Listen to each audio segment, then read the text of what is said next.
Ini daripada scan TVS. Okey, saya tutup lampu sikit jadi supaya korang boleh nampak jelas So kita buat scan ni sebab dia datang dengan sakit perut sahaja korang. Sakit perut datang on off. Tapi dia dah pergi ke hospital, dia dah pergi kecemasan. Cuma doktor kata tak ada apa. Dia pun datang lagi sekali sebab dia sakit perut, dia tak okey. Jadi bila kita buat scan, kita nampak cecair warna hitam ni penuh dekat sini. Dan apa yang berbahaya adalah bila korang punya cecair warna hitam tu berterusan ada, kita takut sama ada cyst tu, mungkin kita takut dia pecah. Bahaya tau kalau cyst ni pecah. Dan boleh jadi juga cecair itu daripada kanser.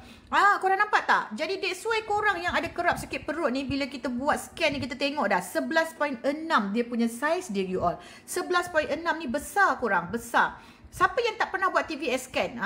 Dekat kita ada buat promotion TVS scan. Kalau korang nak datang, nak promotion TVS scan sebelum 2026, especially you all yang nak pregnant kan, korang datang buat.